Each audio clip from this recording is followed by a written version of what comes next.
இன்று பார்க்கக்கூடியது ஒரு சிறிய பகுதி தான், சிறிய ஒரு செய்தி தான் நம்ம பார்க்குறது. பல டைமில் நம்ம நிறையா குறித்து தியானித்திருக்கிறோம். இப்போ இந்த நம்ம தியானிக்கக்கூடிய காரியம் என்ன அப்படின்னு பார்த்தீங்கன்னா, ஒன்று வந்து இந்த ரேகாபியர் அப்படின்னு சொல்லி ஒரு இந்த ரேகாபியருக்கு அப்படின்னு பார்த்தீங்கன்னா, இது வந்து ஒரு ஊரோ ஒரு நாடோ கிடையாது, ஒரு குடும்பம். அந்த குடும்பத்துக்கு பேர் அந்த ரேகாபியரோட குடும்பத்தில் வந்ததுலேருந்து அந்த ரேகாபியர் அப்படின்னு சொல்லுவாங்க அவங்க. தெரியும். அன்றைக்கி பழைய காலத்துலலாம் பார்த்தீங்கன்னா அது யார் குடும்பம் அப்படின்னு கேட்டிங்கன்னா, அதில் வந்து மூத்தரோட பேர் சொல்லுவாங்க. ஏன்னா இந்த மாதிரி வந்து இது வந்து இந்த மாதிரி தாத்தாவை பேர் சொல்லி இந்த மாதிரி அவங்க வந்து இந்த மாதிரி அந்தோனிசாமி குடும்பம் இப்படி ஏதோ ஒன்று சொல்லுவாங்க. அந்த மாதிரி ஒரு குடும்பத்தை பற்றி சொல்லக்கூடியது தான் இந்த ரேகாபியருங்கிறது. இவர்களை பற்றி வேதாகமத்திலே வந்து ரொம்ப அதிகமாக சொல்லப்படலை. ஆனால் நமக்கு கொடுக்கப்பட்ட ஒரு சில காரியங்களை வைத்து இவர்கள் எப்படிப்பட்ட ஒரு வாழ்க்கையை வந்து அந்த சமயத்தில் வாழ்ந்திருக்காங்கிறத நம்ம பார்க்க போகிறோம். இப்போ தேவன் நமக்கு நம்ம என்ன சொல்லுவோம், கிறிஸ்துவனர் என்ன சொல்றாரு, நீங்கள் என்னை போல ஆகுங்க, என்னுடைய குணாதிசயம் என்ன இருக்கோ அதுதான் உங்களுக்கு இருக்கணும் அப்படிங்கிறாரு. சில இடத்துல என்ன சொல்றாங்க, தன்னைத்தானே நேசிக்கிறது போல பிறனையும் நேசி அப்படின்னு. தன்னைத்தானே அன்பு கூறுவது போல நீ யார் இடத்துலையும் அன்பு கூறணும், பிறன் இடத்துலையும் அன்பு கூறுங்க அப்படிங்கிறார். இந்த மாதிரியாக பலதட்டப்பட்ட நமக்கு கட்டளை இருக்குது. அதில் வந்து நமக்கு தேவனுடைய குணாதிசயம்னு பார்க்க போனோம்னா ஒரு 2-3 இதில் நம்ம சொல்லலாம். பழைய ஏற்பாட்டில் என்னென்ன பேதுரு வந்து சொல்கிறாரு தேவனுடைய குணாதிசயம் எப்படி இருக்கணும் அப்படிங்கிறது. எப்படி சொல்கிறாரு அவர் பாருங்க, 1 பேதுரு 1ஆம் அதிகாரம் 15ஆம் வசனம் என்ன சொல்லுது நமக்கு?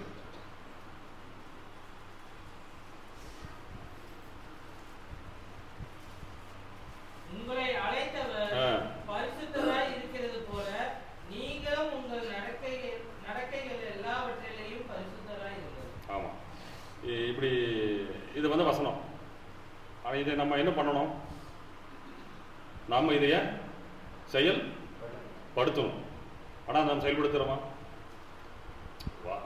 நம்ம என்ன சொல்றது, நம்ம பரலோகத்தில் யார் தான் பிரவேசிக்க முடியும்? அப்ப அவர் என்ன கேட்கிறாரு, அழைத்த நான் பரிசுத்தரா இருக்கேன், அப்ப என்னிடம் வர்றவங்க நீங்களும் எப்படி தான் இருக்கணுங்கிறாரு. பரிசுத்தமா இருக்கணும்னு வசனம் நேரடியா சொல்லுது. அழைத்த நான் பரிசுத்தரா இருக்கிறது போல நீங்களும் எல்லாவற்றிலும் பரிசுத்தமா இருக்கின்றாரு. அதுபடி நாம் நடக்கிறோமா? அப்ப தேவனுடைய குணாதிசயம் நம்மகிட்ட இல்லை. நம்ம தேவனுடைய பிள்ளைகள்னு சொன்னாலும் கூட அவரோட குணாதிசயம் நம்ம இடத்துல இல்லை. அப்ப இல்லாத பட்சத்துல அப்புறம் தேவனிடத்துல எதையாவது நம்ம எப்படி எதிர்பார்த்திருக்க முடியும்? நமக்கு என்ன கிடைக்குங்கிறது எப்படி நம்ம எதிர்பார்க்க முடியும்னு கேட்கிறேன். எந்த வகையிலுமே நமக்கு எப்படி சொல்லலாம், நம்ம குழந்தை வந்து நம்ம பேச்சு கேட்டால் மட்டும்தான் நம்ம குழந்தை என்ன கொடுப்போம், நம்ம சொன்னபடி கேட்டால் மட்டும்தான் அதுக்கு இதை வாங்கி கொடுப்போம். நம்ம அதை அடம் பிடிச்சாலுமே நம்ம என்ன பண்ண போறதில்ல, நம்ம எதுவுமே அது குழந்தைக்கு செய்ய போறதில்லை. ஏன்னா அது தகுதி இல்லாத காரியத்தை கேட்கும் போது நம்ம அதுக்கு கொடுக்க போறதும் கிடையாது. அதை அடம் பிடிக்கிற சமயத்துல அதுக்கு நம்ம எதுவும் செய்ய போறதும் கிடையாது. அதுபோல நம்ம என்னதான் வந்து வருஷக்கணக்காக உபவாசம் இருந்தாலும் கூட நாம் நம்மளுடைய நடக்கைகளிலே பரிசுத்தமா இல்லாத பட்சத்துல நம்ம தேவனிடத்துல என்ன காட்டலும் நம்ம இடத்துல நமக்கு ஒன்றும் கிடைக்க போறது. அப்ப என்ன சொல்றாரு அவரு, நான் அழைத்தவர் பரிசுத்தரா இருக்கிறது போல நீங்களும் உங்கள் நடக்கைகள் எல்லாவற்றிலும் பரிசுத்தமா இருக்கு. இது வந்து தேவனுடைய ஒரு குணாதிசயம். இன்னொரு குணாதிசயத்தை கொடுத்து யோவான் ஆசிரியர் அழகாக சொல்கிறார். 1 யோவான் 4ஆம் அதிகாரம் 11ஆம் வசனம். பிரியமானவர்களே, தேவன் விதமாயிடத்தில் அன்பு கூர்ந்திருக்க நாமும் ஒருவரிடத்தில் ஒருவர் அன்பு கூற கடனாளிகளாய் இருக்கிறோம். தேவனை ஒருவரும் சரி போதுமானது. இது வசனம் சொல்றது, தேவன் அன்பா இருக்கிறது போல நீங்களும் ஒருவர் இடத்துல ஒருவர் அன்பா இருக்கன்னு சொல்லி சொல்றாரு. இந்த அன்பு, சந்தோஷம், சமாதானம், நீடிய பொறுமை, இச்சையடக்கம் இதெல்லாம் என்னது, ஆவியின் கனிகள்னு சொல்லிட்டாரு. இது வந்து பரிசுத்தம்ல சொல்லும் போது என்னன்னு சொல்லியிருக்கலாம், ஆவியின் குணாதிசயம்னு கொடுக்கலாம் இல்லையா, ஏன் கனிகள்னு கொடுத்துட்டாரு? அந்த ஒரு கிரியைக்கு வந்து கனின்னு சொல்லி ஒரு வார்த்தையை கொடுத்துட்டாரு. ஏன் அப்படின்னா, அது ஒரு மரத்துல இருந்து கனி கொடுக்குது அப்படின்னா அந்த கனி வந்து நலங்களுக்கு மட்டும்தான் கொடுக்குதா? ஆனா பெரும்பாலும் நம்ம என்ன செய்யறோம், நமக்கு யார் உதவி செய்யறார்களோ அவர்களுக்கு மட்டும்தான் நம்ம என்ன செஞ்சுட்டு இருக்கிறோம், திரும்ப உதவி செஞ்சுட்டு இருக்கிறோம். தேவனுடைய பார்வையில் அது சரி அல்ல அப்படிங்கிறாரு. அவரு வந்து யோவான் ஆசிரியர் எழுதும் போது கிறிஸ்துவானவர் செய்யாத இன்னும் அநேக அற்புதங்களும் அடையாளங்களும் இருக்குது, அவைகளெல்லாம் எழுதினால் உலகம் கொள்ளாது அப்படிங்கிறாரு. அவ்வளோ வகையான அற்புதம் அடையாளம் செஞ்சுட்டு போனாரு. செஞ்சுட்டு போன சமயத்தில் இயேசுவை பிடித்த போது அவர் கூட எத்தனை பேர் இருந்தாங்க? சீசர்களோடு ஓடி போனார்கள். எல்லோரும் தான் வசனம் இருக்கு, எல்லோரும் அவரை விட்டு ஓடி போனார்கள். உலகம் அப்படிப்பட்டதானது. அப்போ ஒருவர் நமக்கு பிரயோஜனம் இவருக்கு செஞ்சா நமக்கு பிரயோஜனம் இருக்கும், இவருக்கு உதவி செஞ்சாதான் அடுத்த பிரயோஜனம் நமக்கு வரும் அப்படின்னு எதிர்பார்த்து ஒரு அன்பை செலுத்துறதுல தேவனு பிரியப்படுத்துறதே கிடையாது. உங்களுக்கு எப்பப்பெல்லாம் சந்தர்ப்பம் கிடைக்குதோ, யார் யாருக்கு நன்மை செய்ய முடிகிறதோ அதை நீங்கள் செஞ்சு கொண்டு போயிட்டே இருங்க. நம்ம கணக்கு அதுதான். அவர் உனக்கு பெரிய செஞ்சாரு, அது அவரோட பாடு. தேவன் நம்மகிட்ட கேட்கறது என்னது? நீ என்ன செஞ்சிருக்க, யாருக்கு செஞ்சிருக்க, எவ்வளவு செஞ்சிருக்க, நீ உனக்கு எங்க ரிட்டர்ன் வருமோ அங்க மட்டும் தான் செஞ்சிருக்கிற, நீ ரிட்டர்ன் வராத இடத்துல எங்க செஞ்சிருக்கிற அப்படின்னு ஒரு கேள்வி கேட்டா நம்ம என்ன பண்றது? நமக்கு எல்லாருமே அதுதான் தேவன் சொல்றாரு. தேவனுடைய குணாதிசயத்தில் இது ஒண்ணு, தேவன் அன்பா இருக்கிறத போல நீங்களும் எல்லாவற்றிலும் எப்பொழுதும் அன்பா இருக்கணும்னு ஒரு வார்த்தை கொடுத்துட்டாரு. சரி, இது ஒரு குணாதிசயம். இன்னொன்று அவர்கிட்ட இருக்கிறது இன்னொன்று என்னன்னா ரொம்ப ரொம்ப ரொம்ப முக்கியமான குணாதிசயம். அப்போஸ்தலர் நடவடிக்கைகளை சொல்றாரு அந்த விஷயத்த. அப்போஸ்தலர் 10ஆம் அதிகாரம் 34ஆம் வசனம் பாருங்க. அப்பொழுது பேதுரு பேசத் தொடங்கி, தேவன் பச்சாதாபம் உள்ளவர்கள் இந்த ஜனத்திலாகிலும் அவருக்கு பயந்திருந்து நீதியை செய்கிறவன் எவனோ அவனே அவருக்கு உகந்தவன் என்றும் நிச்சயமாய் அறிந்திருக்கிறேன். போதுமானது. எடுத்த உடனே ஆரம்பிக்கிறது எப்படி அடிக்கிறாருங்க? தேவன் பட்சபாதம் இல்லாதவர்னு. அவர் எதுல அப்படின்னா அன்பு செலுத்துறது பட்சபாதம் கிடையாது, தண்டிக்கிறதுலையும் பட்சபாதம் பார்க்கவே மாட்டார். நீ எனக்கு 10 வருஷமா சபைக்கு கட்டுனையா வந்துட்டு இருக்கிற அப்படிங்கறதுக்காக நான் ஒரு தவறு செய்த நிமித்தம் தேவன் என்னை என்ன பண்ண போறதுங்க? என் மெச்ச போறது கிடையாது. அவருக்கு தேவை தவறு இல்லாத அப்பல் கட்சி இல்லாத ஒரு ஒரு பக்கா நீதிமன்றம் தான் அவருக்கு தேவை. அவர் அதான் எதிர்பார்க்கிறார். நான் கடந்த 4 வருஷமா நல்லா தான் இருந்தேன், இந்த 2 மாசமா தான் என்னோட சூழ்நிலை என்னை மாத்திருச்சு. இதெல்லாம் தேவனுடைய இடத்துல சத்தியமாக எடுபட போறது கிடையாது. அவரு தேவை நீ சரியா இருக்கு, சரியா இருந்தீங்கன்னா சரியா இருக்கு, சரியா இல்லைன்னா சரியா இல்லை அப்படி நேரம் சொல்லக்கூடியவர். அந்த ஒரு குணாதிசயம் நம்மகிட்ட இருக்குதான். நமக்கு ஒருத்தர் அவரிடத்துல நமக்கு ஆதாயம் வருதுன்னு தெரிஞ்சும் அவர் தவறு செய்யறத படத்துல என்ன இருக்கு? நம்ம அவருடைய தவறை சுட்டி காட்டுவது கிடையாது. ஏன் அப்படின்னா நம்ம அவருடைய தவறை சுட்டி காட்டும் போது என்ன ஆகும்? நமக்கு அவர்கிட்ட வரக்கூடிய ஆதாயம் குறைஞ்சு போயிருக்கு, இல்லாம போயிருக்கு. தேவன் அப்படிப்பட்ட குணாதிசயமர் அல்லங்கிறாரு. ஏன் அப்படின்னா பழைய ஏற்பாட்டில் பார்க்கலாம், மோசே கூட இருந்தது. மோசேவும் அவரும் எப்படி இருந்தாங்களா? சிநேகிதன் போல இருந்தாங்க. சிநேகிதன் தான் எப்பவுமே தெரிஞ்சுங்க. உங்க ஃப்ரெண்டை சொன்னா உன் ஃப்ரெண்டை காமிப்பான்னு அவனா சொல்லுவாங்க. என்ன காரணம்? நமக்கு ஃப்ரெண்ட்ஸுக்கு அவனை பத்தி எல்லாமே தெரியும். எந்த டைம்ல என்ன சாப்பிடாம முதற்கொண்டு, எந்த டைம்ல எப்படி இருப்பாங்க முதற்கொண்டு யாருக்கு தெரியும்? ஃப்ரெண்டுக்கு தெரியும். அந்த மாதிரி இப்போ இவன் மோசேவை எப்படி நடத்தினார் பாருங்க. யாத்திராகம வசனம் நம்ம கொடுக்கப்படுகிறது. யாத்திராகமம் 33ஆம் அதிகாரம் 11ஆவது வசனம் என்ன நமக்கு சொல்லுது பாருங்க.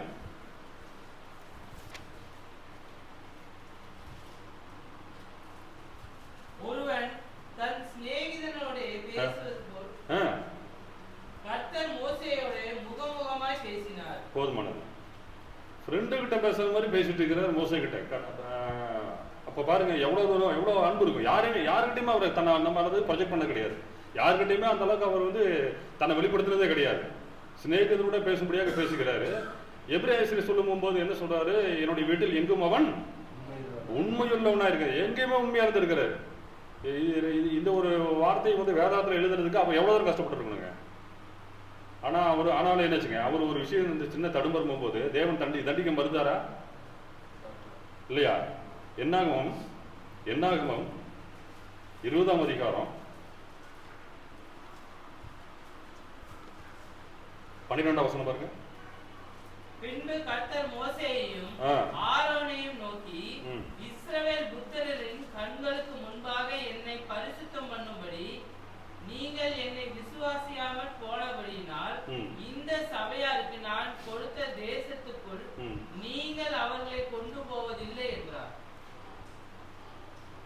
நீங்க கூட்டிட்டு போக மாட்டீங்கன்னு சொன்னார். அவங்க போக மாட்டேங்க. நீங்க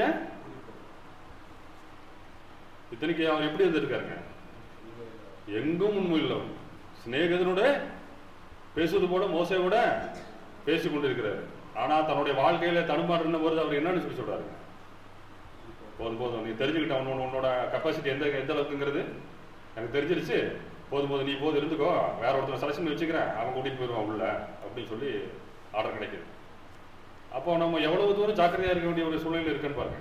ஏன்னா தேவன் பட்சபாதம் உள்ளவர் அல்ல. நீ என் ஃப்ரெண்டு தான்ப்பா, இல்லைங்களா சொல்ல வரல. மோசே சொல்லியிருப்பாரு, நீ என் ஃப்ரெண்டு தான், இல்லை கிடையாது. நீ எங்கேயாவது கஷ்டப்பட்டுருக்க, நீ வந்து எனக்காக ரொம்ப பாடுபட்டுருக்க, இந்த ஜனங்களை வச்சு ரொம்ப மேய்க்கிறதுக்கு ரொம்ப சிரமப்பட்டிருக்க, எல்லாம் கரெக்டு தான்.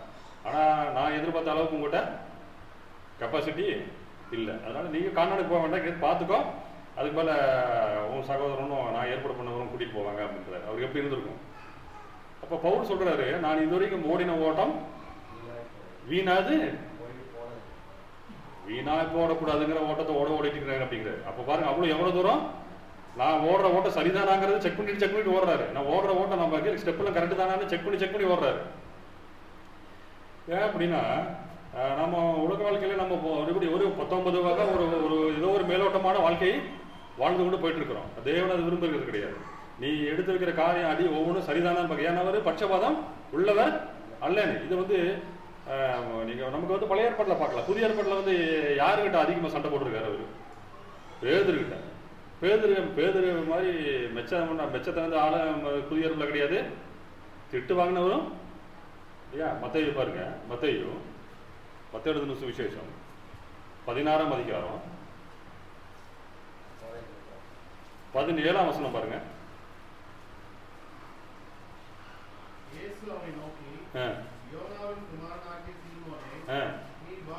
என்னன்னு சொல்றாரு? நீ பாக்கியவான்பா.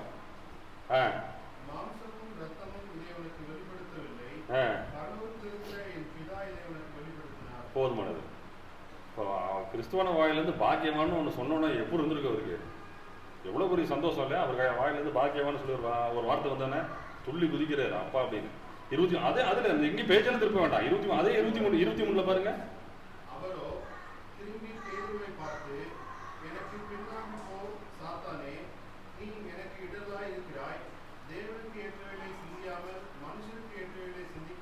முடிஞ்சு போச்சு. அதே அதிகாரம் 4 வருஷத்துக்கு முன்னாடி என்னங்க அவரு? பாக்கியவான். 4 வருஷத்துக்கு பின்னாடி அவரு நீங்க வீட்டில் இருக்கிற உங்க வீட்டுக்காரையோ ஒய்ஃபையோ நீங்க பார்த்து சொல்ல முடியுமா சாத்தான்னு? என்ன ஆகுங்க? அப்பட போய் சாத்தான்னு சொன்ன என்ன ஆகும்? அன்னைக்கு பக்கத்து வீட்டுக்காரர் வந்து கம்ப்ளைண்ட் கொடுப்பாரு, சார் ஒரே ரகலையா இருக்கு வீட்டுக்குள்ளாரு அப்படின்னு. ஆனா இவரு அந்த வார்த்தையை பயன்படுத்துறதுக்கு அவர் தயங்கலை. என்னன்னு சொல்றாருங்க? பேதருக்கு எப்படி இருந்திருக்கும் அப்போ? அவர் வந்து ரொம்ப சென்சிட்டிவான ஆள். டக்குன்னு ரொம்ப சொன்னோன்னே என்ன இருக்கு அவருக்கு? அப்படியே நெஞ்செல்லாம் உருகி அப்படியே கரைச்சி எங்கேயோ ஊற்றிருக்கும். ஐயோ, இப்போ தான் ஒரு 10 நிமிஷத்துக்கு முன்னாடி நம்மளை வந்து பாக்கியவான்னு சொன்னார். ஒரு 2 நிமிஷம் தான் ஆச்சு, அதுக்குள்ளே என்னன்றாரு? எனக்கு பின்னாக போன்றார் இல்லையா? பின்னாடி போயிருன்றாரு. பின்னாடி போயிரு, நீ என் மூஞ்சிலையும் முடிக்காது, பின்னாடி போ சாத்தானே அப்படின்றாரு. எப்போ இருந்திருக்கு அவருக்கு? இப்போ தேவன் வந்து பட்சபாதம் இல்லாதவங்கிறது நம்ம தெரிஞ்சுக்க. நம்மளை வந்து தேவன் பட்சிக்கிறாரு, நம்மளுடைய காரியம் நடக்கிறதுங்கிறதுக்காக நம்ம என்ன பண்ண முடியாதுங்க. ரொம்ப நம்ம அசால்ட்டாக இருக்க முடியாது. தேவனுடைய கைகளில் விழுவது பயங்கரமாக இருக்கும் அப்படின்னு சொல்லி வசனம் நம்ம கொடுக்கிறது. அப்போது நம்ம எடுக்கக்கூடிய ஒவ்வொரு ஸ்டெப்பையும் நம்ம ரொம்ப ஜாக்கிரதையாக வைக்க வேண்டியதாக இருக்குது. அப்போது தேவன் இந்த பட்சபாதம் எப்படிங்க? இந்த போடுறதுலையும் பட்சபாதம் கிடையாது, திட்டுறதுலையும் பட்சபாதம் கிடையாது. நன்மை செஞ்சா நீ நல்லவன், கெட்ட செஞ்சா நீ கெட்டவன். இத்தனை நாள் நீ நல்லவனா இருந்தாங்கிறதெல்லாம் அவர் பார்க்க போவது கிடையாது. அப்போ இப்போ இந்த மாதிரியான ஒரு குணாதிசயம் உள்ளவங்க தான் யாருங்க? இந்த மாதிரி குணாதிசயம் உள்ளவங்க தான் இந்த ரேகாபியா. இந்த குடும்ப ஃபேமிலியை பற்றி தான் வசனம் கொடுக்கப்படுகிறது நமக்கு. இப்போ இந்த ரேகாபியரை பற்றி பெருசாக நமக்கு வசனம் கொடுக்க இல்லைன்னா கூட 2-3 இடத்துல தான் குறிப்பிடப்படுகிறது. அது என்ன இடம்னு பார்த்தீங்கன்னா 1 நாளாகமம் 2ஆம் அதிகாரம் 55ஆம் வசனம் பாருங்க.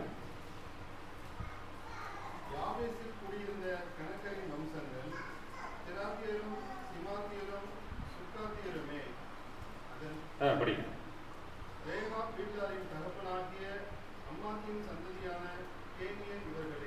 கேனியன் குரூப் இவங்க. ரேகாபியன் வீட்டார் இங்கதான் கொடுக்குது. இவ்வளவுதான் இருக்குதுங்க இந்த இடத்துல.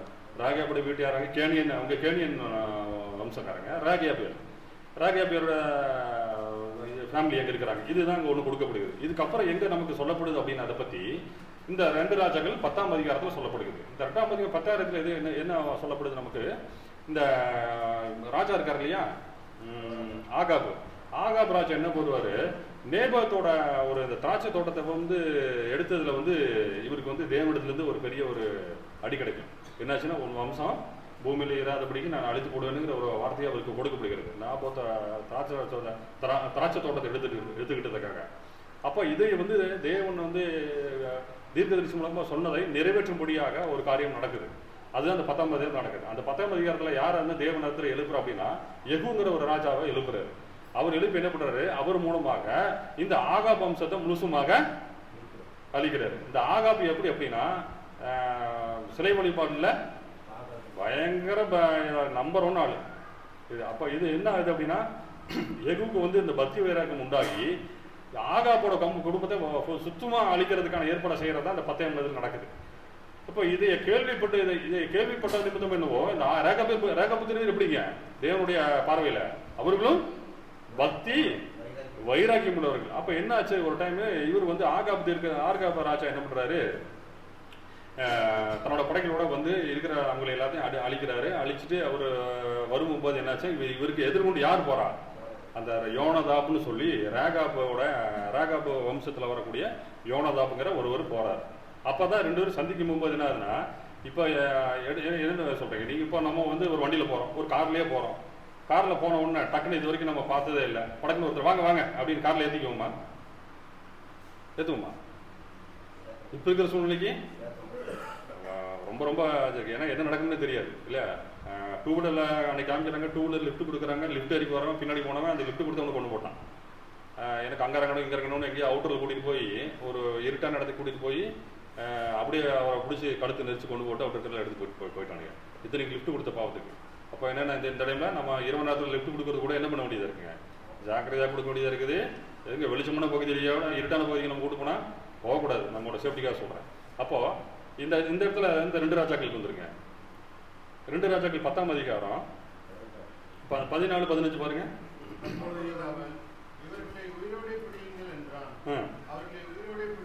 அதான் ஆகாப்போட வீட்டார உயிரோட பிடிக்க சொல்லி சொல்றாரு. 42 பேர்களாகிய அவர்களை ஆட்டுநீர் கத்தரிக்கிற திருவண்டைகளை வெட்டி போட்டார்கள். அவர்கள் ஒருவனையும் அவன் மீதியாக விடவில்லை. அவன் அவ்விடம் விட்டு புறப்பட்ட போது தனக்கு எதிர்பட்ட ரேகாவின் குமாரனாகிய யோனதாபை சந்தித்து அவனை உபசரித்து, என் இதயம் உன் இதயத்தோடு செம்மையா இருக்கிறது போல் உன் இதயமும் செம்மையா இருக்கிறதா என்று கேட்டான். அதற்கு யோனதாப் அப்படியே இருக்கிறது என்றான். அப்படி இருக்கிறதானால் உன் கையை தா என்று சொன்னான். அவன் தன் கையை கொடுத்த போது அவனை தன்னிடத்தில் ரதத்தின் மேல் ஏறி வர சொல்லி, நீ என்னோடு கூட வந்து கர்த்தருக்காக எனக்கு இருக்கிற பக்தி வைராக்கியத்தை பார் என்றான். போதுமானது. அப்போ ஏற்கனவே என்ன இருக்கு, இவங்க 2 இருக்கும் ஒரு அறிமுகம் இருக்குது, பக்தி வைராக்கியத்துல அறிமுகம் இருக்கு. அப்ப என்னாச்சுன்னா, என் இருதயம் போல உன் இருதயமும் செம்மையாய் இருக்கிறதா கேட்கிறாரு. ஆமா இருக்குது அப்படின்னு வா அப்படின்னு சொல்லிட்டு கையை பிடிச்சி எழுதிக்கிறார். ரதத்துல யாரும் ஏற்றுவாங்களா ரதத்துல? அது ராஜாபுர ரதத்துல அவ்வளோ சீக்கிரம் யாரும் ஏற்ற மாட்டாங்க. ராஜாவோட ரதத்தை ஏற்றிக்கிட்டு கூட்டிட்டு போறாரு. கூட்டிட்டு போய் எனக்கு இருக்கிற பக்தி வைராக்கியத்தை பார்க்கிறாரு. என்னன்னா இவர் ஏதோ எல்லாத்தையும் வெட்டி போட்டதை காமிச்சிட்டு போறான்னு நினைக்கிறேன் இல்லையா. பாகாலுக்கு பணிவிடை செய்த ஆகாவும் ஆகாப்போட கூட்டத்தாரையும் தேவன் சொன்னது போல தீர்க்கதரிசி மூலமாக உரைக்கப்பட நிறைவேறும்படியாக நான் என்ன செஞ்சிருக்கேன் பாருங்கிற அப்படி காமிக்கிறாரு. இது இல்லாம என்னாச்சு, இன்னும் கொஞ்சம் பேர் வந்து பேலன்ஸ் இருக்கிறாங்க அவங்க இதுல. அப்ப என்ன பண்றாரு இவரு, பக்காவா பிளான் பண்றாரு. அவங்க எல்லாத்தையும் என்ன சொல்றாரு, பாகாலுக்கு நான் பணிவிடை செய்ய வேண்டும், எல்லாரும் அந்த கோயிலுக்கு வாங்க அப்படிங்கிறாரு. அதுல வந்து என்னாச்சுங்க, இந்த தகவல் எல்லாருக்குமே போகணும், எல்லாத்தையும் வர சொல்லு, ஒருத்தவங்க கூட மிஸ் ஆயிடக்கூடாது அப்படிங்கிறாரு. எல்லாத்தையும் கூப்பிடுறாரு, எல்லாத்தையும் கோயிலுக்கு வர சொல்றாரு. கோயிலுக்கு வந்ததுக்குள்ள கோயிலுக்குள்ள வந்து நம்ம ஆளுங்க யாரா இருக்காங்களான்னு செக் பண்ணிக்காங்கிறாரு. எகு கொஞ்சம் தந்திரமா செய்யறாரு. ஏன்னா என்னாச்சுங்க, கத்தி தவறுதலாக தன்னோட ஆட்கள் மேலேயே பட்டு விடக்கூடாது, நம்ம இதுல ஒரு ஜனம் போயிடக்கூடாதுங்கிறதுக்காக என்ன பண்றாரு, பக்காவா பண்றாரு. பண்ணதுல இதுல வந்து யாரு உங்க கூட இவரு கூட சப்போர்ட் பண்றா இந்த விஷயத்துக்கும். அதை 10ஆம் அதிகாரம் 23ஆம் வசனம் பாருங்க. பின்பு ஏகோ ரேகாவின் குமாரனாகிய யோனதாபோட கூட பாகாலின் கோவிலுக்குள் பிரவேசித்து பாகாலின் பணிவிடைக்காரரை நோக்கி, பாகாலின் ஊழியக்காரரே அல்லாமல் கர்த்தரின் ஊழியக்காரரில் ஒருவரும் இங்கே உங்களோட இராதபடிக்கு திட்டமாய் பாருங்கள். அப்போ யெகூவோட அந்த ஆலயம் தானே அது. ஆலயத்துக்குள்ள யாரும் இருக்கிறா, யோனதாபும் இருக்கிறாரு. யோனதாபும் போயிடுறாரு, யோனதாபும் கூட்டிட்டு போறாரு. ரதத்தின் மேல கூட்டு போனது இல்லாம என்னாச்சுங்க, இந்த பிளான் பண்ணி செஞ்சதுக்கு பின்னாடி இந்த தேவனுக்கு விரோதமாக செய்யப்பட்ட காரியத்தை எதிர்க்கும்படியாக யோனதாப்பும் போறாரு, கூட யெகூவும் போறாரு. போய் அந்த இடத்துல வந்து எல்லாத்தையும் என்ன பண்றாங்க, சங்காரம் பண்ணிக்கிறதாக வசனமும் சொல்லப்படுகிறது. இந்த காரியம் நம்ம கொடுக்கப்படுகிறது. ஓகே, சரி, ரைட்டு. சரி, இதை வச்சுட்டு நம்ம வேற என்ன இதுலேருந்து இவங்களோட விஷயத்தை என்ன பார்க்கலாம் அப்படின்னு பார்த்தா, இந்த ராஜா இந்த சம்பவம் நடக்குது இல்லையா, இந்த சம்பவம் நடந்து ஏறக்குறைய 240 வருஷம் கழிச்சு எரேமியா தீர்க்கதரிசி இவர்களை பற்றி ஒன்று சொல்றாரு. அது எங்க சொல்றாரு? எரேமியா எழுதின புத்தகம் 35ஆம் அதிகாரம்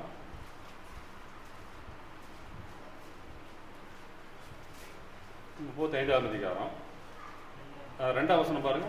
நீ ரெகேபியருடைய வீட்டுக்கு போய் அவர்களோட பேசி அவர்களை கர்த்தருடைய ஆலயத்தின் அறைகளில் ஒன்றிலே அழைத்து வந்து அவர்களுக்கு திராட்சரசம் குடிக்க கொடு என்றார். திராட்சரசம் குடிக்க கொடுங்கிறாரு. சரி, அப்படி பண்ணீங்க, இன்ட்ரெஸ்டிங்கா இருக்கும். அப்பொழுது நான் அபசினியாவின் குமாரனாகிய எரேமியாவுக்கு மகனான யெசனியாவையும் அவனுடைய சகோதரரையும் அவனுடைய குமாரர் எல்லாரையும் ரெகேபியருடைய குடும்பத்தார் அனைவரையும் அழைத்து கர்த்தருடைய ஆலயத்திலே பிரபுக்களுடைய அறையின் அருகேயும் வாசலை காக்கிற சல்லூமின் குமாரனாகிய மாசேயாவினுடைய அறையின் மேலுள்ள இத்தலையாவின் குமாரனும் தேவனுடைய மனுஷனும் ஆகிய ஆனான் என்னும் புத்தருடைய அறையிலே அவர்களை கூட்டிக் கொண்டு வந்து திராட்சை ரசத்தினால் நிரப்பப்பட்ட குடங்களையும் கிண்ணங்களையும் ரெகேபியருடைய குடும்பத்தை சேர்ந்த புத்தரின் முன்னே வைத்து அவர்களை நோக்கி திராட்சரசம் குடியுங்கள் என்றேன். அதற்கு அவர்கள், நாங்கள் திராட்சரசம் குடிக்கிறதில்லை, ஏனென்றால் ரெகேபின் குமாரனாகிய எங்களுடைய தகப்பன் யோனதாப் நீங்கள் அந்த யோனதாப் தான். யாரு கூட இருந்த யோனதாப்? யெகூ கூட இருந்தார் இல்லையா, 2 அந்த யோனதாப். எங்களுடைய தகப்பன் யோனதாப் நீங்கள் பரதேசிகளாய் தங்குகிற தேசத்தில் நீடித்திருக்கும்படிக்கு நீங்களும் உங்கள் பிள்ளைகளும் என்றென்றைக்கும் திராட்சரசம் குடியாமலும் வீட்டை கட்டாமலும் விதையை விதையாமலும் திராட்சை தோட்டத்தை நாட்டாமலும் அதை கையாளாமலும் உங்களுடைய எல்லா நாட்களிலும் கூடாரங்களிலே குடியிருப்பீர்களாக என்று எங்களுக்கு கட்டளையிட்டார். அப்படியே எங்களுடைய எல்லா நாட்களிலும் நாங்கள் எங்கள் ஸ்திரீகளும் எங்கள் குமாரரும் எங்கள் குமார்த்திகளும் திராட்சரசம் குடியாமலும் நாங்கள் குடியிருக்க வீடுகளை கட்டாமலும் ரெகேபியன் குமாரனாகிய எங்களுடைய தகப்பன் யோனதாபின் சத்தத்துக்கு கீழ்ப்படித்திருக்கிறோம். எங்களுக்கு திராட்சை தோட்டமும் வயலும் விதைப்பாடும் இல்லை. நாங்கள் கூடாரங்களில் குடியிருந்து எங்கள் தகப்பனாகிய யோனதாப் எங்களுக்கு கட்டளையிட்டபடி எல்லாம் கீழ்ப்படிந்து செய்து வந்தோம். ஆனாலும் பாபிலோன் ராஜாவாகிய நேபுகாத்நேச்சார் இந்த தேசத்தில் வந்தபோது நாம் கல்தேயருடைய இராணுவத்துக்கு சீரியருடைய இராணுவத்துக்கும் தப்பும்படி எருசலேமுக்கு போவோம் வாருங்கள் என்று சொன்னோம். அப்படியே எருசலேமில் தங்கியிருக்கிறோம் என்றார்கள். அப்பொழுது கர்த்தருடைய வார்த்தை எரேமியாவுக்கு உண்டாகி அவர் இஸ்ரவேலின் தேவனாகிய சேனைகளின் கர்த்தர் உரைக்கிறது.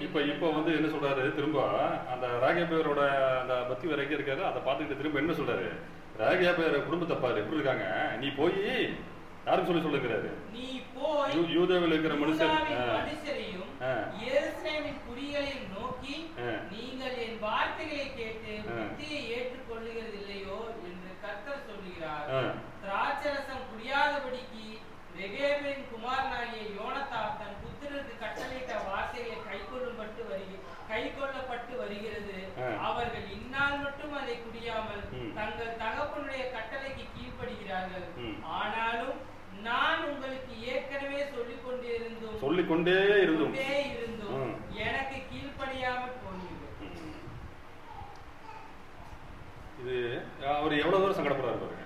அதாவது நம்ம என்ன இருக்கு, இந்த நம்ம அன்பு இருக்குன்னு சொன்ன மாதிரி நம்ம நியூ இயர்ல நிறைய பேர் என்ன பண்ணியிருப்போம், பலதரப்பட்ட இந்த வருஷம் நான் இப்படித்தான் இருக்கணும்னு ஒரு ஸ்டாண்டர்ட் எடுத்திருப்போம் இல்லையா. அதில் எத்தனை நாள் தாக்கு பிடிச்சங்கிறது தெரியல உண்மைக்கு சொல்ல போனா இல்லையா.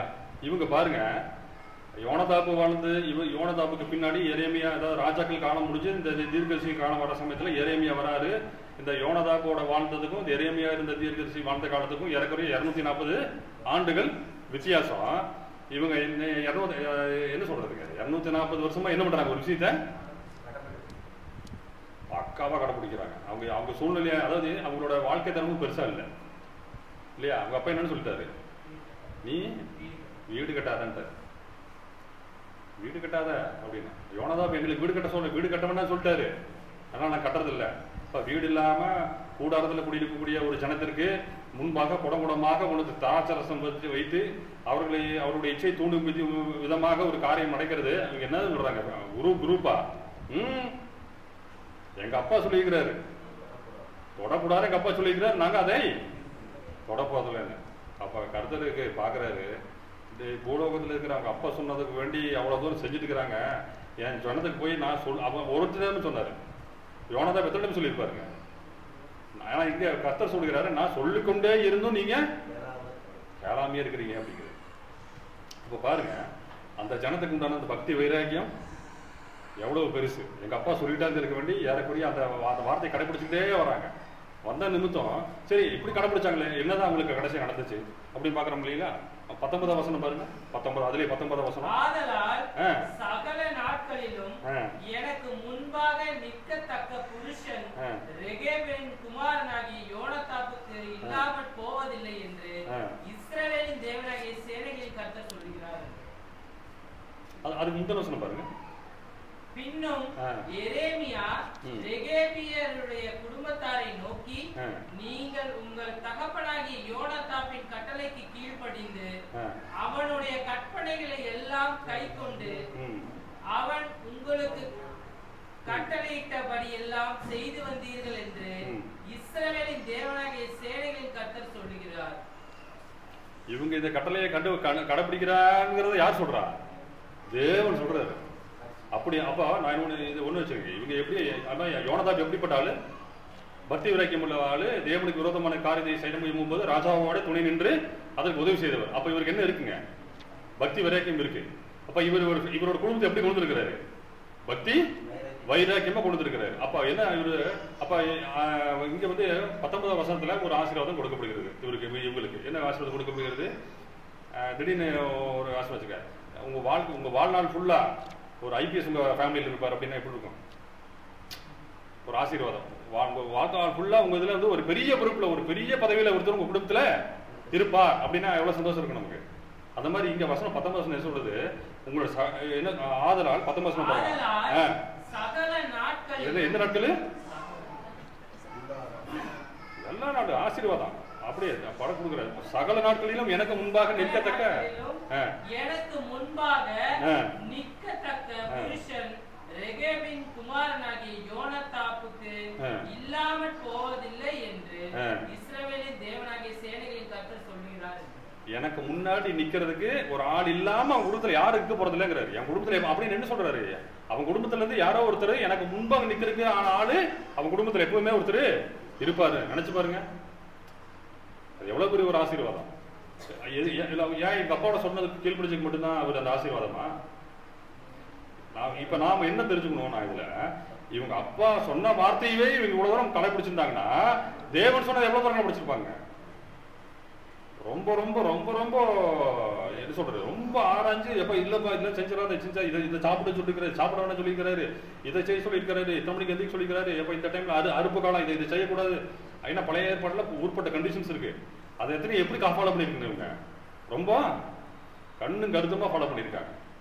அப்போ இந்த ரேகாவோட ஃபேமிலிக்கும் நமக்கும் என்ன எவ்வளவு வித்தியாசம் இருக்கு பாருங்க. அவங்க எவ்வளவு தூரம் பக்தி வைராக்கியமா எங்க அப்பா சொல்லிட்டாங்க ஒரே காரணத்துக்காக அவங்க சொன்ன எந்த விஷயத்தையுமே செய்யாதபடிக்கு அவருக்கு வாழ்ந்ததுனால, அதுவும் இல்லாம தேவனுடைய கட்டளைகளையும் அவர் ஃபாலோ பண்ணதை பார்த்து தேவன் மெச்சிக்கொண்டு அவர்கள் என்ன சொல்றாருங்க, சகல நாட்களிலும் எனக்காக ஒரு ஆளும் உங்க குடும்பத்துல எப்பவுமே இருந்துட்டு இருப்பான் அப்படின்னு சொல்றாரு. என்னன்னா இது தேவனுடைய குணாதிசயத்துல இதெல்லாம் ஒரு காரியம். நமக்கு இப்ப இதுல இருந்து என்ன 2-3 விஷயத்தை மட்டும் பாத்துக்கலாம். நம்ம இப்போ இந்த அவங்களுக்கு இருந்து அந்த பக்தி வைராக்கியம் அவங்க இருக்குதா, 2 நாளைக்கு இருக்குது, 3ஆவது நாள் நமக்கு அந்த பக்தி வைராக்கியம் காண போயிருது, அவ்வளவுதான். ஆனால் நம்ம தேவன் அப்படி இல்லை. நம்ம எப்பவுமே ஒரு ஸ்டெடியாகவே இருக்கணுங்கிறத தேவன் எதிர்பார்க்குறாரு. ஏன்னா நம்ம அழைத்த தேவன் எப்படிப்பட்டவர், அவர் என்ன சொல்றாரு பாருங்க. ஏசாயா தீர்க்கதரிசி சொல்லும் போது ஏசாயா 9ஆம் அதிகாரம் 7ஆம் வசனம் நமக்கு என்ன சொல்லுது?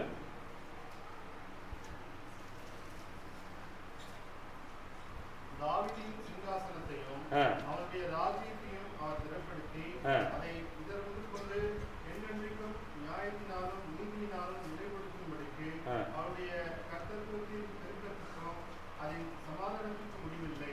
சேனைகளின் கர்த்தருடைய வைராக்கியம் இதை செய்யும். சேனைகளின் கர்த்தருடைய கர்த்தருக்கு என்ன இருக்குங்க? வைராக்கியம் இருக்கு. அது இப்போ வைராக்கியம்ங்கிறது நல்லதுக்கும் பயன்படுத்தலாம், கெட்டதுக்கும் பயன்படுத்தலாம். ஆனால் நமக்கு என்ன வச்சுங்க, கெட்டதுக்கு பயன்படுத்துவதற்கு நமக்கு வைராக்கியம் தேவையே இல்லை. தேவனை கேட்குறாரு, வைராக்கியத்துக்கு உங்களுக்கு தேவையில்லாத வைராக்கியம் எதுக்கு? நல்லதுக்கு மட்டுமே வைராக்கியம் தேவைப்படுகிறது. வைராக்கியங்கிறது நல்ல வார்த்தை தான், நம்ம தான் எதுக்காக பயன்படுத்த ஆரம்பிச்சிட்டோங்க. கெட்டதுக்கு அவர் கடைசி வரைக்கும் அவர் வீட்டை மிதிக்கவே இல்லைங்க. வைராக்கியமே இருந்தார் அப்படிம்பாங்க. அது என்ன வைராக்கியம் இருக்கிறது? ஆனால் அது ஒரு பெரிய அந்த வைராக்கியம் தேவனுக்கு தேவை கிடையாது. தேவனுக்குலாம் எதுக்குங்க, என்ன வைராக்கியம் வேணும்? தேவனுக்கு எந்த பக்தியிலே நாம் இருப்பதற்கு தான் என்ன தேவை? வைராக்கியம் தேவை. அதுதான் தேவனை நம்மளை படைத்த தேவன் இப்படிப்பட்டவர், வைராக்கியம் உள்ளவர். சரி, பிதாவை கூட சொல்லுது. குமாரனை குறித்து என்ன சொல்லுகிறது பாருங்க. அதே ஏசாயா 63ஆம் அதிகாரம் 15ஆம் வசனம் என்ன சொல்லுது?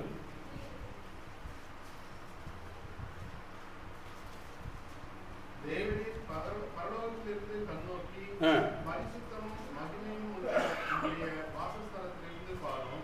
உங்களுடைய வைராக்கியமும் உங்களுடைய வல்லமையும் எங்கே? உங்களுடைய உள்ளத்தின் கொதிப்பையும் உங்களுடைய மன உருக்கத்தையும் எனக்கு முன்பாக அடக்கி கொள்கிறீரே. போதுமானது. இங்க பிதாவை சொல்லும் போது என்ன சொல்றாருங்க? அவர் கேட்கும்போது உங்களுடைய வைராக்கியம் எங்கேன்னு கேட்கிறாரு. அப்ப என்ன செய்யும்? நமக்கு பக்தியில வைராக்கியம் இருக்கிறதா? அது செய்ய முடியாத ஒரு இருக்கா? இல்ல. ரேகாபுத்திரர் என்ன பண்ணாங்கன்னா பக்தி எத்தனை நாள் அவங்க நமக்கு தெரிஞ்சு இதுல இதுக்கப்புறம் அவங்களை குறிப்பிடப்படலை. நமக்கு தெரிஞ்சு 240 வருஷம் என்ன இருந்திருக்காங்க, பயங்கர பக்தி வைராக்கியம் இருந்திருக்காங்க. குமாரனுக்கு அதே சங்கீதம் 69ஆம் அதிகாரம் 9ஆம் வசனம் என்ன சொல்லுது பாருங்க. சங்கீதம் 69ஆம் அதிகாரம் 9ஆம் வசனம். உம்முடைய வீட்டை குறித்து உண்டான பக்தி வைராக்கியம் என்னை பட்சித்தது. உம்மை நிந்திக்கிறவர்களுடைய நிந்தைகள் என்மேல் விழுந்தது. போதுமானது. இது யாரை குறித்து சொல்லுகிறது? குமாரனை குறித்து சொல்லுகிற வசனம் இது. குமாரனை குறித்து சொல்ல மாறாரு, தீர்க்கதரிசியாக சொல்லிட்டு வராங்க. வரும்போது அப்ப தீர்க்கதரிசி இனி வரக்கூடிய கிறிஸ்துவானவர் எப்படி இருப்பார்னு சொல்றாரு. உங்களுடைய பக்தி வைராக்கியம் உண்மை வீட்டை குறித்த பக்தி வைராக்கியம் என்னை பட்சித்தது. இப்ப இது குமாரன் ஒண்ணு வேண்டாம் பாருங்க.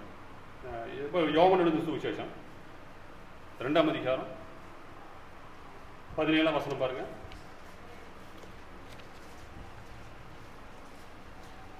இயேசு வேலைக்காரரை நோக்கி, யோவான் சுவிசேஷம் 2ஆம் அதிகாரம் 17ஆம் வசனம். அப்பொழுது உம்முடைய வீட்டை குறித்து உண்டான பக்தி வைராக்கியம் என்னை பட்சித்தது என்று எழுதி இருக்கிறதை அவருடைய சீசர்கள் நினைவு கூர்ந்தார்கள். போதுமானது. நம்ம சங்கீதத்தில் படிச்சோம் எப்போ அவருடைய பக்தி வைராக்கியம் என்ன அப்படின்னா, தேவனுடைய வீடுங்கிறது என்னதுங்க? அவருடைய சபையை குறித்தான பக்தி வைராக்கியம் யாருக்கு இருந்ததா?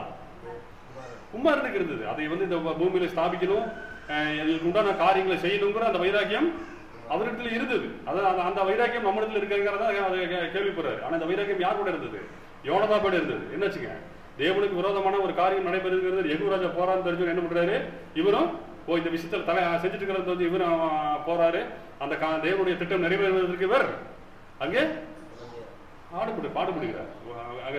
நினைச்சு பாருங்க, அதை டக்குன்னு செய்ய முடியுமா? ராஜாவோட பெரிய ஒரு டீம் இருப்பாங்க, இவங்க ஃபேமிலி எத்தனை பேர் இருப்பாங்க இவங்க, இல்லையா? அந்த ஜனம் நினைச்சிருந்தா என்ன பண்ணிருக்கலாம், இவங்களை மேற்கொண்டிருக்க முடியும். ஆனா இவருக்கு உண்டான பக்தி வைராக்கியத்தை என்ன பண்றாருங்க, இந்த விஷயத்துல நம்ம எப்படியாவது ராஜாவை சந்திக்கணுங்கிறதுக்காக யோனதா போறாரு. அங்க இவர்களுக்கு வெற்றி கிடைக்குது. இந்த பக்தி வைராக்கியத்தை தேவன் அங்கே பார்க்கிறார். இந்த பக்தி வைராக்கியம் நமக்கு இருக்குதா பாருங்க. மத்திய எழுதின சுவிசேஷம். சரி, அதுக்கு முன்னாடி ஒரு வசனத்தை பார்த்துடலாம். நம்மளோட பக்தி வைராக்கியத்தை குறித்து என்ன சொல்லுகிறது, வசனம் என்ன சொல்லுகிறதுன்னு பாத்தீங்கன்னா, ஓசியா 6ஆம் அதிகாரம் 4ஆம் வசனம் பாருங்க.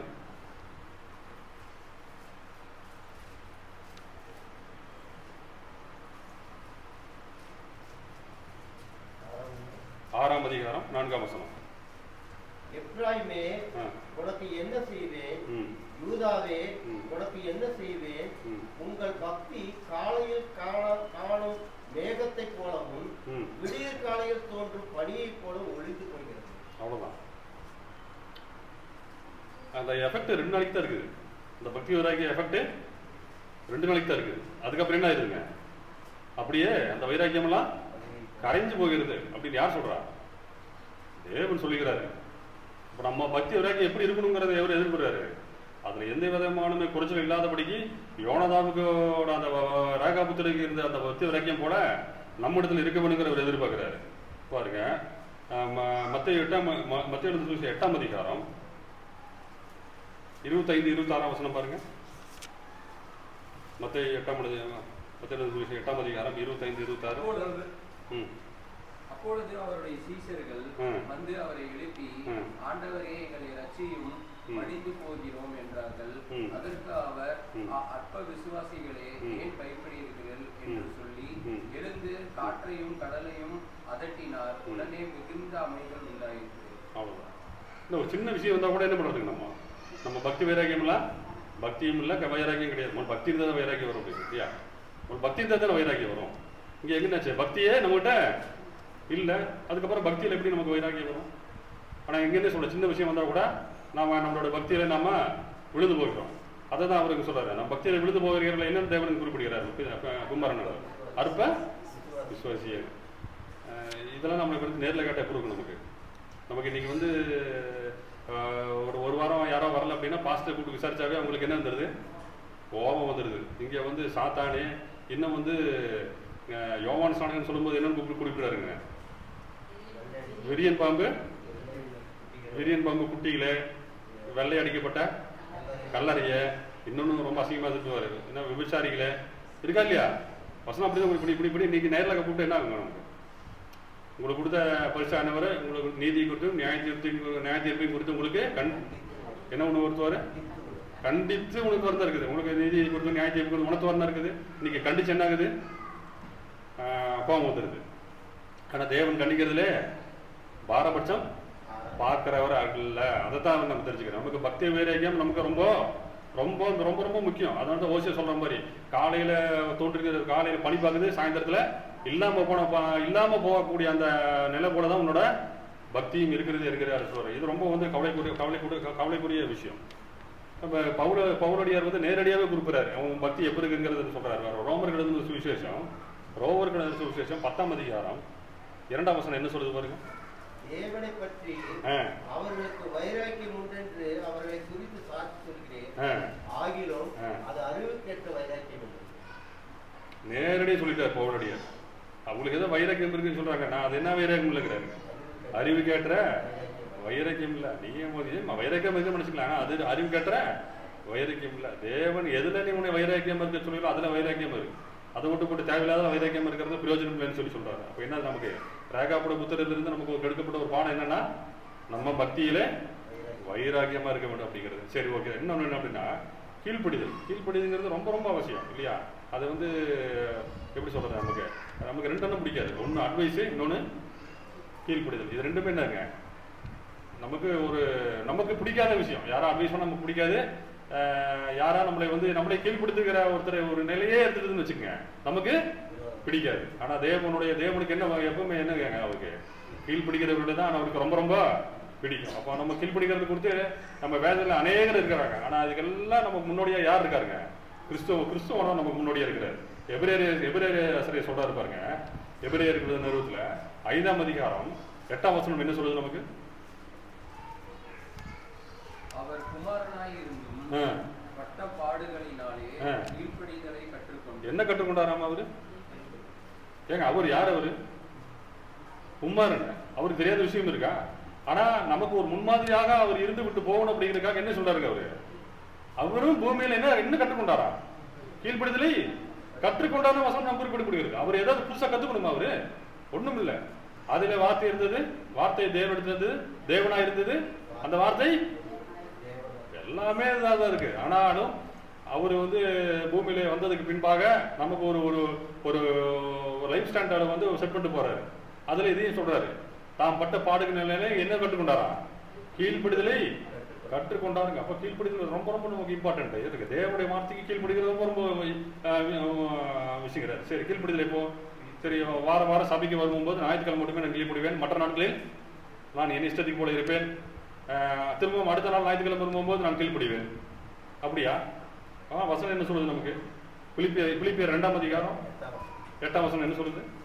அவர் மனுஷரூபமாய் காணப்பட்டு மரண பரியந்தம், அதாவது சிலுவையின் மரண பரியந்தமும் கீழ்ப்படிந்தவராகி தம்மை தாமே தாழ்த்தினார். 2 விஷயம் சொல்றாரு. மரண பரியந்தம் அப்படிங்கிற மரண பரியந்தம்னா எவன் நினைச்சு என்ன சொல்லலாம்? படுக்கையில படுக்கிறதுக்கு முன்னாடி அவராது என்ன செய்யணும்? ஒருத்தர் நடந்துட்டு பாரு, உடம்பு செல்லாம் படுத்துருவாரு, படுத்ததுக்கு பின்னாடி திரும்ப ஒரு 3 வருஷம் அப்படியே இருப்பாரு, அதுக்கப்புறம் இறந்து போவாரு. அப்போ என்னாச்சுன்னா அவரு சாகிற வரைக்கும் அவர் கொஞ்சம் சிரமப்பட்டு தான் இருந்தாரு. அப்படின்னா சிலர் என்னங்க, அவர் படுக்கையில விழுந்த வரைக்கும் கணக்காகும், அடுத்த 3 மாசம் கணக்கு இல்லாத மாதிரி இருக்கும். ஆனா இங்க பவுலுடையாருக்கு எழுதும்போது என்னன்னு சொல்றாரு? மரண பரியந்தம் அப்படின்ட்டு, அதாவது என்னாச்சா இவரை பிடிச்சிட்டு போற வரைக்குங்கிற மாதிரியே கணக்குல, இவர் பிடிச்சிட்டு போனாவே என்னாச்சுங்க அது அவரை கொல்ல போறாங்கன்னு அர்த்தம். அப்ப என்ன வசனம் சொல்றீங்க? மரண பரியந்தம் அப்படின்ட்டு, ஒருவேளை இவர் பிடிச்சிட்டு போற வரைக்குமோ அப்படின்னு நாம நினைச்சிருவோமோ என்னங்க இருக்க வேண்டிய என்ன பண்றாருங்க? அதாவது அப்படின்ட்டு என்ன சொல்றாரு? கடைசி வரைக்கும் அப்படின்றாரு. அப்ப பாருங்க, நம்ம எவ்வளவு தூரம் கீழ்ப்படுது. நம்மளுடைய வாழ்க்கையிலோட கடைசி நொடிகள் வரைக்கும் நம்ம என்ன பண்ணணும்? என்ன பண்ண வேண்டியது தேவன் சொல்றாரு. அவருடைய வார்த்தைக்கு நாம் முழுவதுமாக பக்தி வைராக்கியத்துடன் கீழ்ப்படிவது ரொம்ப ரொம்ப அவசியம் என்று தேவன் குறிப்பிடுகிறார். ஒரு மத்தேயு 26:39 பாருங்க என்னன்னு நமக்கு அதுக்கு சொல்றாரு பாருங்க. மத்தேயு 26ஆம் அதிகாரம் 39ஆம் வசனம் என்ன சொல்றது நமக்கு? அப்புறம் போய் விழுந்து என் பிதாவே, இந்த பாத்திரம் என்னை விட்டு நீங்க கூடுமானால் நீங்கும்படி செய்யும், ஆகிலும் என் சித்தத்தின்படி அல்ல உம்முடைய சித்தத்தின்படி ஆக கடவுளை என்று ஜெபம் பண்ணி போதுமானது. அங்கே உள்ள யாரோட சித்தத்தை தான் அவர் விடுறாரு? கீழ்ப்படுகிறாரு.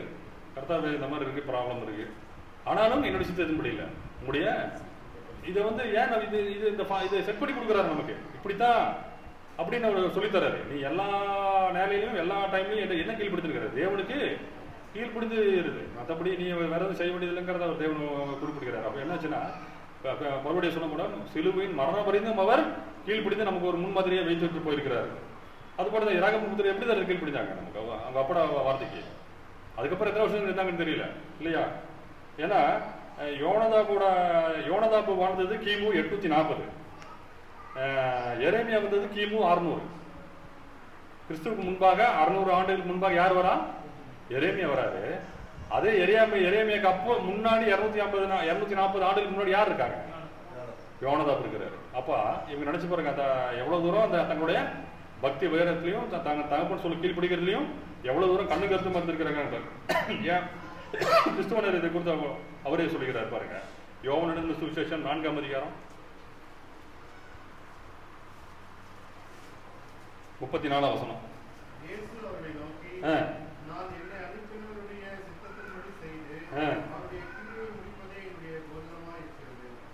அவருடைய சித்தத்தின்படி செய்து அவருடைய கிடி முடிப்பது என்ன இருக்குங்க?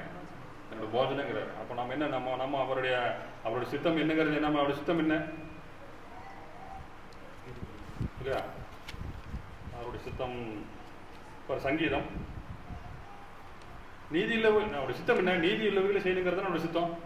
நாம் நீதிமானா இருக்கணும், அதான் ஒரு சித்தம். அப்ப நாம் என்ன பண்ணணும்? நீதி உள்ளவனா இருக்கணும். அப்ப நீதி என்பது என்ன? சங்கீதம் 119 172 வசனம் பாருங்க.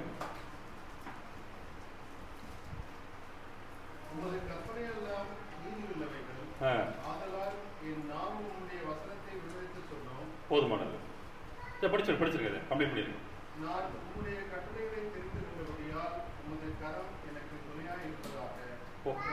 போதுமானது. அப்போ இங்க என்ன சொல்ல வசனம் நம்ம கொடுக்குறீங்க?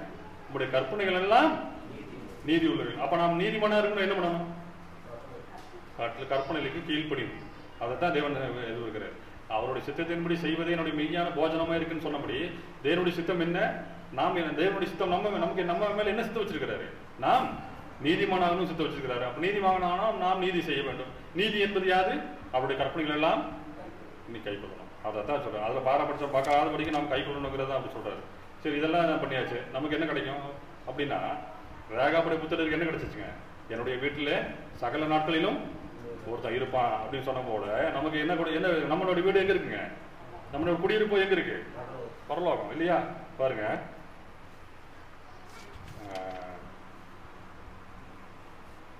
ஏன்னா தேவனுடைய கைகளிலிருந்து ஆசீர்வாதம் பெறுவது அவ்வளவு சுலபமான காரியம் இல்லை. நம்ம ஏதோ ஒண்ணு நல்லது செஞ்சுட்டு வந்திருக்கோம், உடனே நமக்கு ஆசீர்வாதத்தை கொடுத்துருவாரா?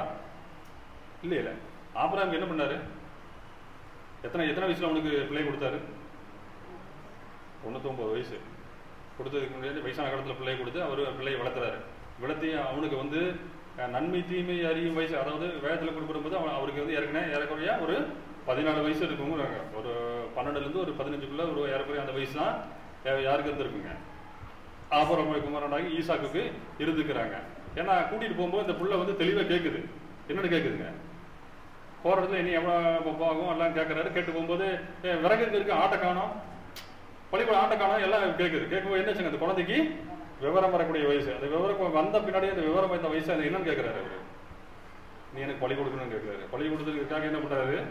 அவரை கையை காலை கட்டி போடுறாரு. கட்டி போட்டோன்னா அவன் ஏதோ பேசின மாதிரி இங்கே ஒன்று குறிப்பிடப்படலை. அப்போ என்ன தெரிஞ்சுக்கிட்டாருங்க அவரு? அப்போ ஆபிரகாம் எப்படி வாழ்ந்துருக்கிறாங்கிறத யார் பார்த்துருக்கா? ஈசாக்கு பார்த்துருக்காரு. அதனால என்ன ஆச்சுங்க, ஈசாக்கு பேசாமல் இருந்துக்காரு. இந்த மாதிரி சரி அப்பா செய்யறது சரியா தான் இருக்கும், அப்பாவுக்கு ஏதோ சொல்லியிருப்பாரு கர்த்தர், இல்லாமல் அவர் இந்த விஷயத்தை செய்ய மாட்டேன்னு தெரிஞ்சு பேசாமல் இருந்துக்கிட்டாரு. அப்போ என்னாச்சு, எல்லாமே இருக்குது. கரெக்டாக கிளைமேக்ஸ் வந்து கத்தியும் எடுத்தாச்சு, இனி கொஞ்சம் தான் இருக்குது. அந்த சமயத்தில் என்ன பண்ணுறாருங்க? ஆதியாகமம் 22ஆம் அதிகாரம் 12ஆம் வசனம் என்ன சொல்லுது? ஆதியாகமம் 22ஆம் அதிகாரம் 12ஆம் வசனம். அப்பொழுது அவர் பிள்ளையாண்டான் மேல் உன் கையை போடாதே, அவனுக்கு ஒன்றும் செய்யாதே, நீ அவனை உன் புத்திரன் என்றும் உன் ஏக சுதன் என்றும் பாராமல் எனக்காக ஒப்பு கொடுத்தபடினால் நீ தேவனுக்கு பயப்படுகிறவன் என்று இப்பொழுது அறிந்து. எப்ப அறிஞ்சாரா? நீ தேவனுக்கு பயப்படுகிறவன் என்று. அப்போ வந்து இவருக்கு வந்து வந்து இத்தனை வருஷம் பயப்படலையா? அவரு உள்ளே வெட்டருக்க கத்தி எடுத்துட்டாரு, வெட்ட போயிட்டாரு. நிப்பாட்டாப்பா, கொஞ்சம் வெயிட் பண்ணு, நீ வந்து நான் கேட்டதெல்லாம் செஞ்ச, கரெக்டாக உனக்கு கொண்டு வந்து மட்டும் பண்ண, பள்ளி கொடுக்க போகிறேன், ஆனால் நீ கத்தியை நிப்பாட்டு. என்னன்னா இல்லை, உன்னை பற்றி எனக்கு இப்போ தான் தெரிஞ்சு. எப்படி இருக்கும் அவருக்கு? இப்போ உன்னை பற்றி இப்போ தான் எனக்கு தெரியுது. நீ வந்து என்ன பண்ணுறாங்க, நீ தேவனுக்கு ஏன் அதுக்கு முன்னாடி வந்து இவருக்கு சாப்பிடும் போகும்போது இவரோட வந்து என்ன பண்ணுறாங்க? தீர்க்கதரிசிகள் 5 பேர் வராங்க இல்லையா? வந்து சாப்பிட்றாங்க. தேவதூதர்கள் வராங்க இல்லையா? 3 பேர் வராங்க. அந்த சமயத்தில் பயப்படலையா? தேவன் இவரோட பேசும்போது பயப்படலையா? இவனுக்கு பிள்ளையை கொடுக்கும்போது பயப்படலையா? வானத்து நட்சத்திரம் வரும்போது அப்பெல்லாம் இவர் பயப்படலையா? தேவனுக்கு பயந்தான இந்த காரியத்தை எல்லாம் கடைபிடிச்சுவாரு. தேவனுக்கு பயந்ததுனால தானே அந்த இவருக்கு அந்த ஆசீர்வாதம் கொடுத்தாரு. ஆனால் எப்பதான் சொல்றாரு இவர் கடைசியில் வந்து பிள்ளைய கொடுத்துக்கிட்டு விட்டுன்னு அப்படியே அதுக்கப்புறம் கடைசியில் போய் எல்லாம் நிப்பாட்டுன்னு சொல்லி நிப்பாட்டி எல்லாம் சமரசம் பண்ணதுக்கு பின்னாடி அப்புறம் என்ன சொல்றாரு? நீ இப்பொழுது தேவனுக்கு பயப்படுகிறேன் என்று. அப்ப என்னதான் நமக்கு அவ்வளவு சீக்கிரம் ஆசீர்வாதங்கிறது தேவனை எடுத்தவனுக்கு கவுத்தவனும் அவசரப்பட்டு கொடுக்க போறது கிடையாது. நாம எப்படிப்பட்ட ஆளுங்கிறது யாருக்கு தெரியுங்க? தேவனுக்கு தெரியும். நாம எவ்வளவு பெரிய டேலண்ட்ங்கிறது தேவனுக்கு தெரியும். அப்ப என்ன பண்ணுவார்? எடுத்த உடனே அவர் ஆசீர்வாதத்தை கொடுக்க போற கிடையாது. அப்போ ரேகாப்பட புத்தருக்கு வந்து என்ன ஒரு ஆசீர்வாதம் கொடுக்குறாரு? என்னுடைய சகல நாட்களிலும் எனக்கு முன்பாக நிற்கத்தக்கதான ஒரு ஆளையும் உன்னோட சந்ததியில் இருப்பேன் அப்படின்னு ஒரு ஆசீர்வாதம் கொடுக்குறாரு. அப்படின்னா இவர் எத்தனை டைம் ஒரு டெஸ்ட் பண்ணிருப்பாரு அவரு? அதெல்லாம் தாண்டி வந்துட்டாங்க. தாண்டி வந்தா நிக்கிறாங்க. அவங்களுக்கு சிரமமான விஷயம். ஏன் அப்படின்னு சொன்னா வேதத்துல வந்து எங்கேயுமே நீ கூடாரம் கட்டாதானே அவங்களுக்கு ஒரு கட்டளை கொடுக்கப்படல. ஆனா யோனதா பின்னு சொல்லிட்டாரு. அவ என்ன காரணத்துக்கோ தெரியல, அப்படி ஏதோ பண்ணா இவங்க விலகி போயிருவாங்களோ இல்லை என்ன கண்டுபிடிச்சிருப்பாரு தெரியல. சிலதெல்லாம் என்ன சொல்லுவாங்க, அந்த காலத்துல எல்லாம் சொல்லுவாங்க, சொன்ன அந்த வைத்தியம் பச்சளை வைத்தியம் செய்வாங்களாம் வீட்டுல. அது செய்யும் போகும்போது பேர் சொன்னா பலிக்காது. அட என்ன மருந்து ஊத்துறீங்கன்னு சொன்னா உனக்கு இன்னொரு நாள் சொல்லித்தரேன், அந்த பச்சளைய வந்து ஊது, அது சரியான இப்ப சொல்லக்கூடாது, அது சொன்னா பலிக்காது, நான் சொல்லித்தரேன் அப்படிம்பாங்க. பல வைத்தியங்கள் அப்படியே வந்து சொல்ல முடியாமையே மறைஞ்சு போச்சு அப்படிம்பாங்க. அப்ப அந்த மாதிரி யோனாதாப் வந்து இவங்களுக்கு வந்து இந்த மாதிரி வச்சிருந்தா தான் இவங்க வந்து கடவுளுடைய இதுலயே இருப்பாங்க அப்படிங்கிறக்காக ஏதோ ஒரு சிஸ்டத்தை வச்சிருப்பாருன்னு தெரியல. நீ போன இடத்துல இல்லை என்னென்ன செய்ய வேணாம்னு சொல்லிட்டாரு அவரு அவங்களுக்கு இல்லையா? என்னது அந்த லிஸ்ட் பாருங்க, அது லிஸ்ட் இருக்குது.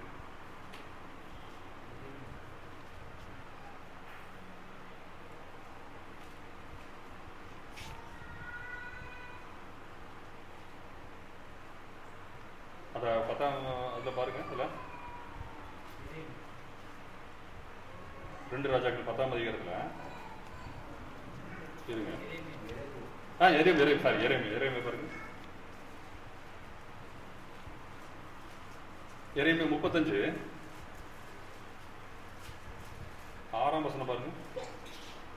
அதற்கு அவர்கள், நாங்கள் திராட்சரசம் குடிக்கிறதில்லை, ஏனென்றால் ரெகேபின் குமாரனாகிய எங்களுடைய தகப்பன் யோனதாப் நீங்கள் பரதேசிகளாய் தங்குகிற தேசத்தில் நீடித்திருக்கும்படிக்கு நீங்கள் உங்கள் நீங்களும் உங்கள் பிள்ளைகளும் என்றென்றைக்கும் திராட்சரசம் குடியாமலும் வீட்டை கட்டாமலும். எல்லாருக்கும் என்னங்க ஆசை இருக்கும்? பூமியில பிறந்த எல்லாருக்கும் என்ன ஆசை? நமக்கு ஒரு சொந்தமான ஒரு வீடு வேணும்.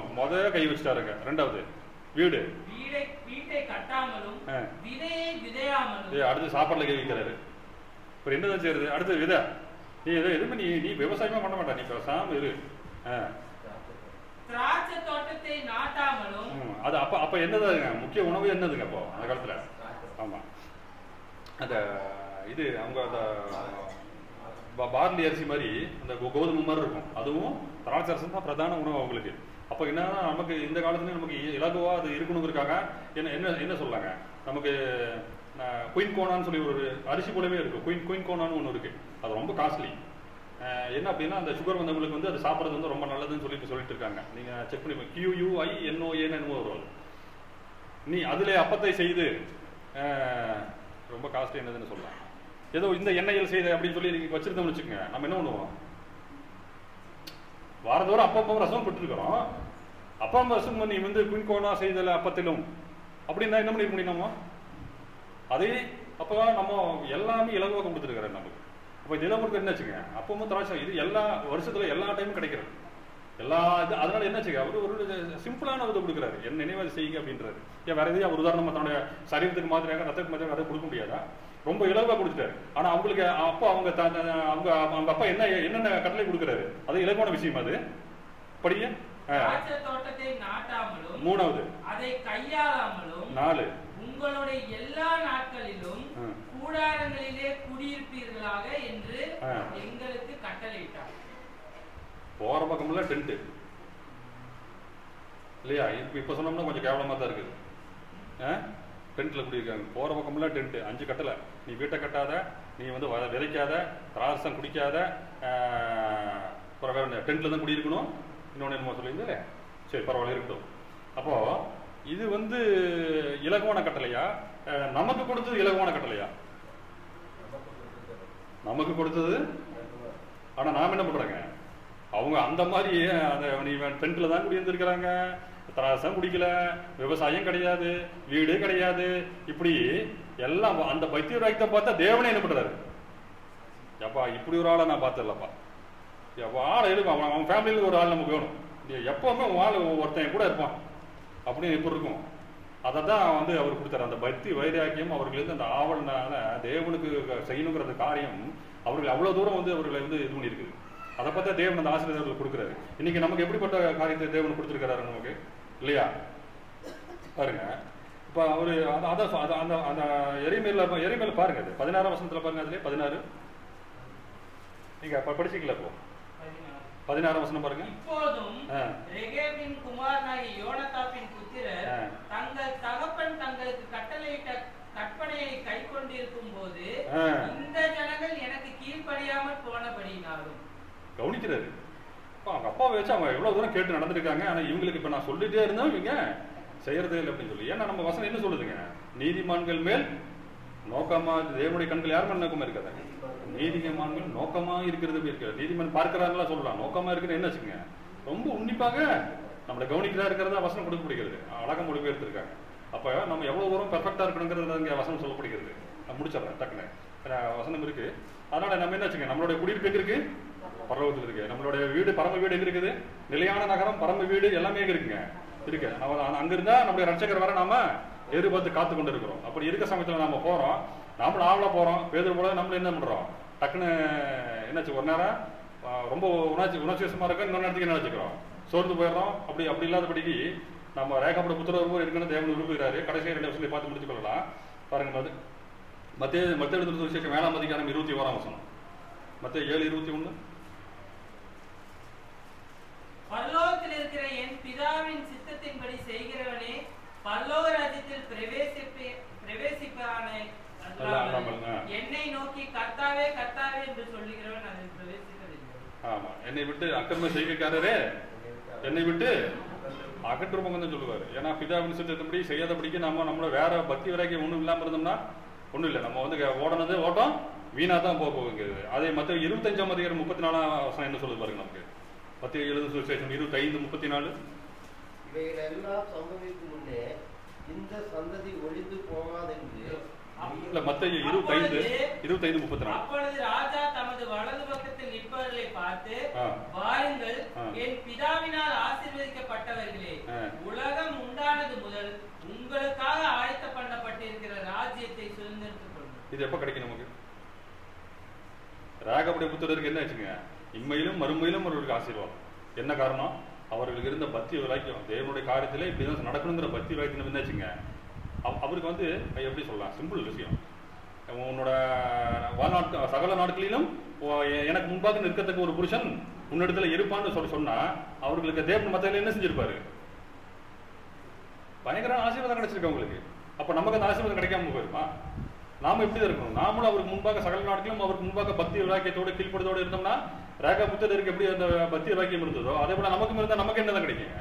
இங்கதான் இது அதான் சொல்லுவாருங்க. என்னன்னு கொடுக்குறாரு அவரு வசனம், இம்மையிலும் மறுமையிலும் அவன் மேய்ச்சலை கண்டடைவான்னு சொல்லி இல்லையா வசனம் சொல்லுது. இம்மையிலும் மறுமையிலும் அவன் உள்ளும் புறமுமாக சென்றவன் மேய்ச்சலை கண்டடைவான்னு சொல்லுது. அது என்ன நமக்கு ஆசீர்வாதத்தை குறிப்பிடக்கூடியது.